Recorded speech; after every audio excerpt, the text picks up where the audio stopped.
నైటీలు లంగాల ప్రపంచంలోకి అయితే మిమ్మల్ని అయితే ప్రెసెంట్ తీసుకొని వచ్చాను. ఎందుకంటే ఇక్కడ చూస్తే మీకు కావాల్సిన నైటీస్ అన్ని ఇక్కడ లభిస్తాయి అనమాట. లంగాలు కూడా అన్ని సైజెస్ అవైలబుల్ ఉంటాయి.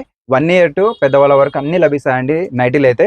అవి కూడా మీకు సైజెస్ అయితే XL నుంచి 8XL వరకు లభిస్తాయి అనమాట. ఇది వచ్చేసి 8XL అండి. ఇంత పెద్ద నైటీ చూడండి, సైజ్ చూడండి, అసలు క్లాత్ కూడా హైలైట్ ఉంది. సైజ్ కోసం అయితే మీరు కాంటాక్ట్ చేయండి. వాట్సాప్ లో హాయ్ అని మెసేజ్ పెడితే వీళ్ళు ప్రైస్ కూడా అంతా చెప్తారు. ఇంకా ఇక్కడ చూసారు కదా, ఇవి వచ్చేసి పావడాలు అనమాట. మొత్తం ఇలా 30 పీసెస్ ఉంటాయి. ఇలా బండల్ మొత్తం మీరు తీసుకోవాలి. స్టార్టింగ్ అండి 56 రూపాయల నుంచి మీకు ప్రైస్ అనేది స్టార్ట్ అనమాట. ఒకసారి విజిట్ చేస్తే మళ్ళీ మీరైతే ఎనికి బోరు అస్సలు పక్కా గ్యారెంటీ అండి. పామిల్లో బజరంగ్ టెక్స్టైల్స్ మెయిన్ బజార్ లో ఉంటది, Anantapuram district, Andhra Pradesh. Colours, designs ఎక్కడా లేని విధంగా మన బజరంగ్ టెక్స్టైల్స్ లో అన్ని లభిస్తాయండి. నైటీస్ చూడండి ఎంత బాగున్నాయి అసలు. 100 రూపీస్ నుంచి మీకు నైటీస్ అనేది స్టార్ట్ అండి. 300 రూపీస్ వరకు ఉంటాయి. లంగాలు అయితే 56 రూపాయల నుంచి స్టార్ట్. లాస్ట్ ప్రైస్ 120 వరకు ఉన్నాయి. చూడండి ఎంత కలర్ఫుల్ ఉన్నాయి నైటీస్.